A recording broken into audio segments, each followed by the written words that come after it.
Oi, amores! Hoje eu tô aqui com meu look fidel ao lado do Tchê, porque eu vou falar de Milton Neves. Na verdade, Milton, para quem eu mandei um beijo ao vivo, fiz Mário Sabino sorrir falando o nome dele, Milton me ignorou, mas mesmo assim, como o Milton fez um gol de placa, a gente vai mostrar no que é isso Brasil ao lado de Che Guevara, o original. E você vai entender por quê.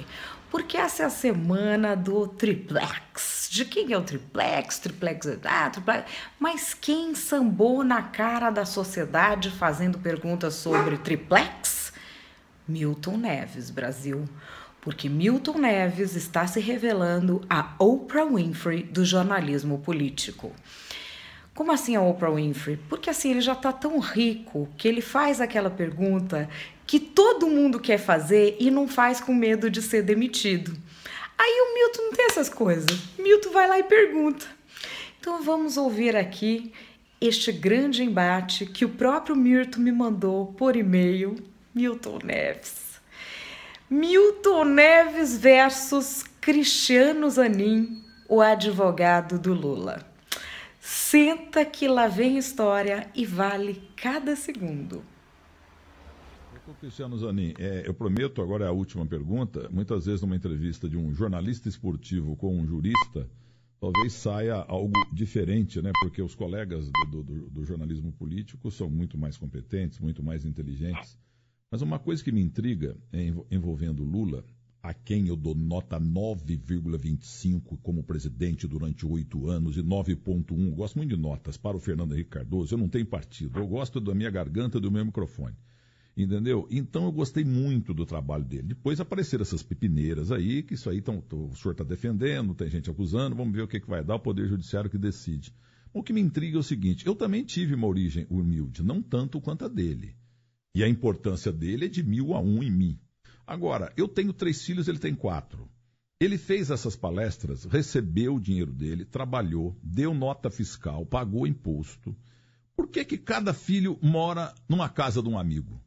Eu tenho 3 filhos, cada um tem um apartamento ou tem uma casa. É isso que complica a vida dele. Eu estou falando isso carinhosamente. Inclusive aquele prédio lá que comprou, deixou de comprar e tal, um prédio meia boca, porque eu conheço lá, porque eu tenho na Ponta das Galetas, vamos deixar de hipocrisia, um apartamento muito melhor. E negócio de sítio também, não sei o quê. Por que ele se deixou envolver? Parece pavão, deixou muito rabo. Entendeu? Então, por que ele se envolveu nessas coisas? Eu gostaria de perguntar isso para ele. Eu só falei com o Lula uma vez, no estádio Ramat Gan em Tel Aviv, em 93, e perguntei para ele, numa entrevista de 20 minutos, e depois mutilaram essa entrevista que roda aí pela internet maldosamente. Só botam a parte em que eu falo, defina Fernando Collor. O senhor está com o nome dele, está com dó dele. Ele desceu o porrete com razão no Fernando Collor. Aí depois dizem, aproveitam o outro lado político contra ele para dizer que ele fez pior do que o Collor, etc. e tal. Mas isso deixando de lado, eu gostaria de perguntar muito para ele, até porque o Luiz Cláudio foi meu colunista gratuitamente no portal terceirotempo.com.br. Queria saber por que ele, com o dinheiro que honestamente ele ganhou, que ele deu nota fiscal, por que ele não compra uma casa e um apartamento para cada filho e acaba com esse nhenhenhen de amigo? Olha, Milton, primeiro, efetivamente, aquilo que o ex-presidente Lula recebeu com as palestras, isso está tudo contabilizado, impostos pagos, e mais do que isso, a própria realização de cada palestra está documentada e está à disposição, inclusive num site na internet. Ele, com base naquilo que ele ganhou, ele comprou, ele tem o seu patrimônio está devidamente declarado. O ex-presidente Lula tem a sua casa, ele tem sim um sítio que não fica em Atibaia, fica em São Bernardo mesmo, e tem ali o seu patrimônio que é absolutamente compatível com os seus rendimentos. Em relação aos filhos, cada filho tem a sua atividade. Então, um filho tem uma atividade em relação a uma empresa de comunicação, o outro filho, você disse, aí fez referência ao Luiz Cláudio. O Luiz Cláudio, ele organizava um campeonato nacional de futebol americano, então ele se dispôs a iniciar um esporte aqui no Brasil que não é tão difundido. Ele fez investimentos relevantes para que isso desse certo.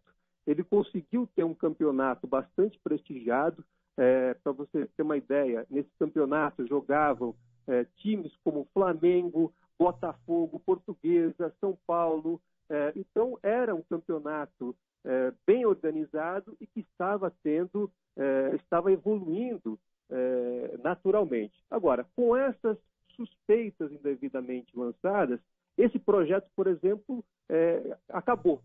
Não foi possível dar continuidade a um projeto bonito de esporte que estava em franca evolução.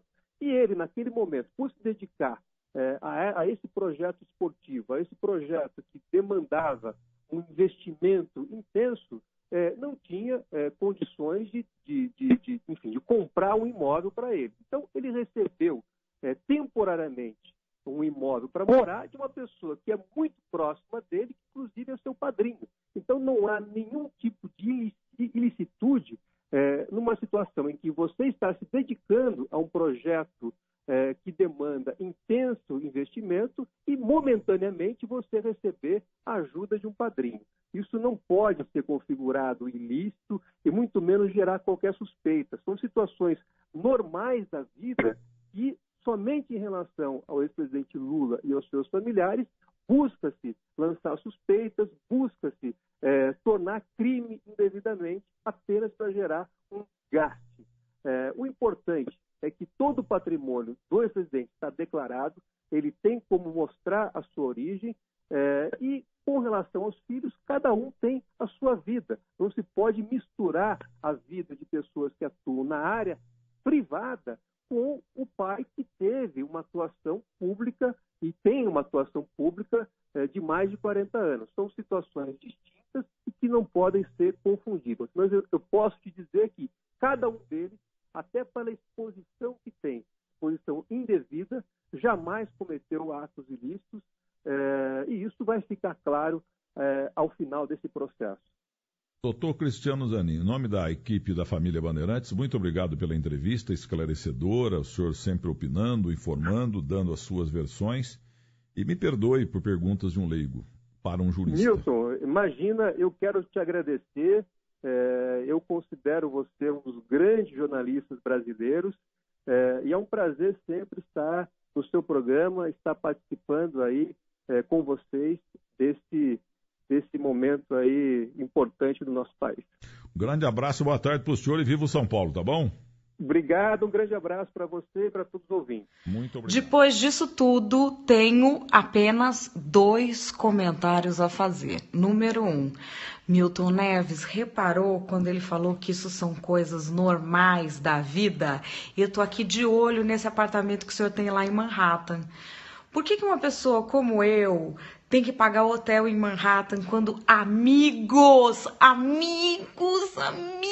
têm um apartamento com aquela vista maravilhosa? Milton, minha família inteira quer ir pro seu apartamento. Cadê o convite, belezão? Cadê o convite? Não recebi até agora. Tô chegando à conclusão de que eu não tenho amigos, cara. Não recebi, olha, nem um chip de celular pré-pago ninguém me dá. Milton falou que se eu for presa por causa de um processo aí que eu tomei, ele vai mandar coisa dos patrocinadores dele pra mim na cadeia. Mas além disso, assim, não recebi nada de oferta. E o segundo pensamento, antes que eu me perca aqui, vocês acham que Milton Neves está me mandando isso porque ele quer tomar o meu lugar na TV antagonista, quer furar o meu olho, Brasil? Ele está usando o sex appeal dele pra tentar puxar o meu tapete? Cenas dos próximos capítulos ainda virão. É isso, amo vocês. Beijo. Beijo, tchê.